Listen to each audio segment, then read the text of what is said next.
One trait can quietly decide who gets promoted, and it's rarely the trait that actually matters. Psychologists have a name for this. It's called the halo effect, and psychologist Edward Thorndike first named it back in 1920. Thorndike wasn't studying offices or promotions. He was studying military officers and how those officers rated the soldiers under their command. What he found was strange. Officers who saw a soldier as physically impressive also rated that same soldier higher on completely unrelated traits. Intelligence, leadership, judgment. None of these traits had anything to do with how a soldier looked. Yet the ratings tracked together anyway, as if one positive impression was leaking into every other judgment the officer made. Thorndike called it a halo, because one shining quality seemed to cast a glow over everything else about a person. Good in one way, so assumed good in every way. That's the whole mechanism, and it hasn't gone anywhere in over a century. It just moved from army barracks into corporate offices. Here's why this matters for anyone who manages people. The halo effect isn't a rare glitch that only shows up occasionally. It's the default setting of how human judgment works. Our brains are wired to look for a coherent story about a person, not a messy collection of independent traits. Once we decide someone is impressive in one dimension, we unconsciously fill in the rest of the picture to match. It's faster than evaluating each trait on its own merit, and for most of human history, faster judgment kept us safer. In a modern workplace, that same shortcut quietly distorts who gets hired, who gets promoted, and who gets blamed when something goes wrong. There's a deeper reason this shortcut is so hard to resist, and it comes down to how the brain allocates effort. Psychologists often describe two broad modes of thinking. One is fast, automatic, and runs on impressions. The other is slow, effortful, and actually weighs evidence piece by piece. Evaluating a person properly, trait by trait, with real evidence for each one, takes real mental effort and real time. Most managers are busy, juggling a dozen decisions a day, and the fast mode is simply cheaper to run. The halo effect is what happens when the fast mode gets asked to do the slow mode's job. It produces an answer instantly. It just isn't the right kind of answer for a decision that actually matters, like who gets promoted or who gets let go. Think about how this plays out in a normal team meeting. An employee who's confident and well-spoken, presents an idea clearly, makes good eye contact, and never seems to stumble over words. Everyone in the room walks away impressed. But impressed by what, exactly? By the delivery, not necessarily by the underlying technical judgment behind the idea. Yet somehow, that same employee often gets assumed to also be more competent technically, more reliable under pressure, and more likely to have thought through the edge cases. Nobody in the room actually verified any of that. They inferred it because confidence and competence feel like they should travel together. The same thing happens constantly in hiring. Imagine two candidates with nearly identical resumes and interview answers. One shows up polished, articulate, dressed sharply, completely at ease under questioning. The other is a little awkward, hesitant, dressed more plainly. Interviewers routinely rate the polished candidate higher not just on communication, which is fair, but on reliability, judgment, and even integrity. Traits an interview barely tests at all. A 30-minute conversation cannot actually measure whether someone will hit deadlines 6 months from now, but the halo effect fills that gap with an assumption, and the assumption feels like evidence. Now imagine the opposite kind of scenario, one that plays out just as often, but gets noticed far less. A quieter employee joins the same team. This person doesn't speak up much in meetings, doesn't sell their own work, and answers questions in short, plain sentences. Over a year, this person quietly ships more reliable work than almost anyone else on the team. But because they never triggered that early, impressive first impression, their manager keeps rating them as merely solid, never outstanding, while a louder, more polished colleague with a thinner track record keeps getting described as a rising star. Nobody made a conscious decision to undervalue the quiet employee. The halo simply never lit up around them in the first place, and its absence looks unfairly like a lack of talent. This is the part that should genuinely unsettle any manager paying attention. Halo judgments don't feel like bias from the inside. They feel like accurate intuition. That's what makes them so dangerous compared to other, more obvious mistakes. A blatant factual error gets caught and corrected. A halo judgment gets mistaken for good instincts because it happens instantly and unconsciously, long before any real evaluation takes place. You don't experience yourself thinking, I am extrapolating this person's technical skill from their charisma. You just experience a settled feeling that this person is impressive, full stop. And that first impression is sticky in a way that should worry every manager running performance reviews. Someone seems sharp within the first 5 minutes of meeting them, in an interview, in an onboarding conversation, in a first project kickoff. That snap judgment doesn't just fade politely once real evidence comes in. It quietly colors every performance review that follows for months, sometimes for years. Managers go looking, often without realizing it, for evidence that confirms the impression they already formed. Ambiguous outcomes get interpreted generously for the person who seemed impressive early on, and interpreted harshly for the person who made a weaker first impression, even when the actual work output is comparable. It helps to see the halo effect next to some of its close relatives, because none of these biases operate in isolation. There's a mirror version of the halo effect, sometimes called the horn effect, where one negative trait drags down judgment of everything else. A single awkward answer in an interview or one embarrassing mistake early in a new job can cast a shadow that colors how every later action gets read. Someone who fumbled a presentation in their first month might find that a genuinely strong project 6 months later still gets read with more skepticism than it deserves. There's also a strong connection between the halo effect and what researchers call the primacy effect, the tendency for information encountered first to weigh more heavily than information that comes later. That's exactly why the first 5 minutes matter so much. It isn't that later evidence doesn't count, it's that later evidence has to work harder to overturn a story that already feels settled. Anchoring bias works alongside it too.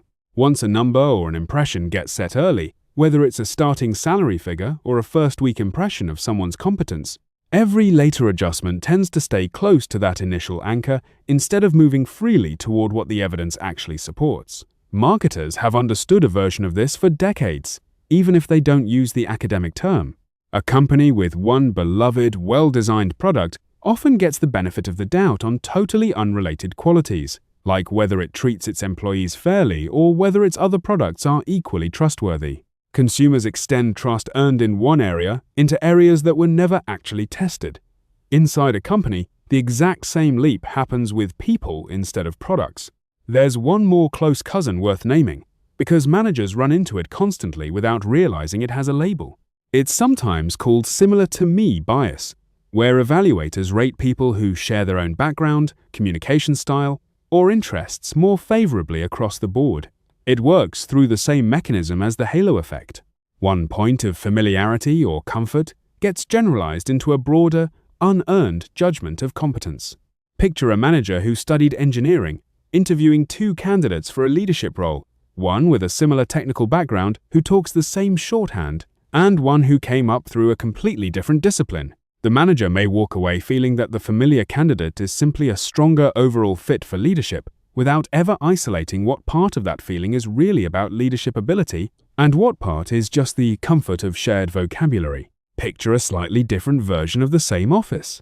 A team lead is charismatic in every all-hands meeting, tells a great story about the quarter, and always sounds certain about what comes next. Senior leadership walks away from those meetings assuming the whole team underneath this person must be running smoothly too. Nobody actually goes and checks turnover on that team, or asks the individual contributors how decisions really get made day to day. The team lead's stage presence becomes a stand-in for the health of an entire team that leadership never directly examined. That's the halo effect, operating one level up, at the scale of an entire department instead of a single person. The cost of getting this wrong compounds in a specific way. When a halo judgment drives a promotion into a management role, the organization isn't just betting on one person's individual output anymore. It's betting that this person can also evaluate, coach, and develop other people fairly. If someone got promoted primarily because they were impressive, rather than because they were demonstrably capable at the actual skills the new role requires, they often carry the exact same untested confidence into how they judge their own reports. The bias doesn't stay contained to one bad decision. It gets baked into the next layer of the organization, and the next. None of this means confidence, polish, or charisma are bad things, or that managers should distrust anyone who happens to interview well. The problem isn't that impressive people are usually incompetent. Plenty of confident, well-spoken people are also genuinely excellent at their jobs. The problem is that the correlation isn't reliable enough to skip verification, and managers routinely treat it as if it were. Being able to spot the difference between someone who is impressive and someone who is actually capable is, arguably, one of the single most underrated skills in management. But here's the part nobody expects. The fix for all of this is almost boringly simple, and most managers already have the tools sitting unused. Structured evaluation is the direct countermeasure, and it isn't complicated, even though it takes discipline to apply consistently. Scoring specific, clearly defined criteria separately, things like communication skill, technical output, and reliability, one at a time, rather than forming one overall gut impression, measurably reduces halo bias in hiring and promotion decisions. The mechanism behind why this works is straightforward. When you force yourself to score reliability on its own, using its own evidence, you can't let a strong impression of communication skill quietly bleed into that score. Each trait has to earn its own rating. In practice, this looks less dramatic than it sounds. A hiring manager using a structured scorecard rates a candidate's technical answer to a specific question immediately after that question, before moving on to the next topic, rather than waiting until the end of the interview and forming one overall impression. A promotion committee that separates communicating clearly from delivering reliably, from handling ambiguity well, into distinct line items, each scored against specific examples, catches halo contamination that a single overall rating would completely miss. Structured interviews with a fixed set of questions, asked identically to every candidate, serve the same purpose. They stop the interviewer's overall vibe from leaking into every individual judgment. Another practical layer worth adding is deliberately seeking out disconfirming evidence before finalizing any evaluation. If your gut says an employee is highly reliable, actively look for a specific instance where they missed a deadline or dropped a detail, rather than only recalling moments that confirm the story you already believe. This directly counters the confirmation bias that keeps halo judgments locked in place over months of performance reviews. Delaying the overall judgment matters too. Many structured evaluation systems ask raters to score every individual criterion completely before ever forming or writing down a summary opinion. That ordering matters more than it sounds like it should. Once a manager writes down that a candidate seems strong overall, every subsequent score they fill in tends to drift towards supporting that conclusion. Reversing the order, scores first, holistic judgment last, meaningfully weakens that pull. Calibration sessions add another layer of protection, and plenty of companies already run some version of them without connecting it back to the halo effect by name. When several managers compare notes on the same employee before finalizing ratings, a lone manager's early impression gets tested against other people's independent evidence. If one manager rates someone as an outstanding communicator but can't point to a single specific example when pressed, that's usually the halo effect talking, not a considered judgment. A good calibration conversation asks everyone, repeatedly, for the specific evidence behind a rating, not just the rating itself. Removing identifying, non-relevant signals earlier in a process helps too. A resume screen that hides where someone went to school, or a writing sample reviewed without a name attached, cannot generate a halo around a prestigious school name or a familiar-sounding background before the actual work has even been read. The evaluator is forced to react to the substance first, and only learn the surrounding context later, once an independent judgment already exists on the page. The same idea works informally in day-to-day management. Before commenting on a piece of work in a meeting, try describing what's actually in front of you, out loud, before you comment on who produced it. It's a small habit, but it interrupts the automatic leap from person to judgment. None of this is about becoming a cold, purely mechanical evaluator who ignores real chemistry and communication skill. Those things genuinely matter in a lot of roles. The goal is narrower and more specific than it might first sound.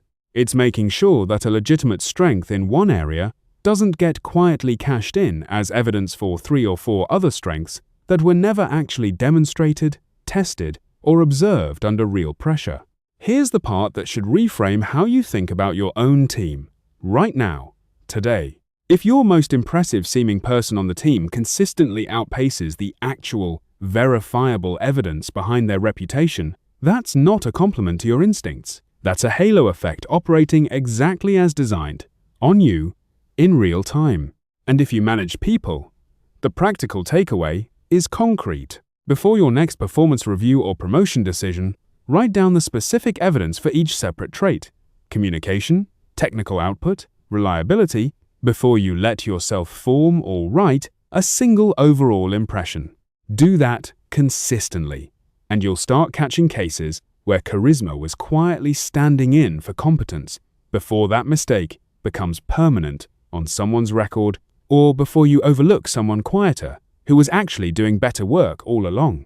Impressive doesn't always mean capable, and a manager who can't tell the two apart ends up promoting charisma instead of competence. That single distinction, applied consistently, changes who actually rises in an organization and who gets quietly passed over. If this sounds like your office, follow for more.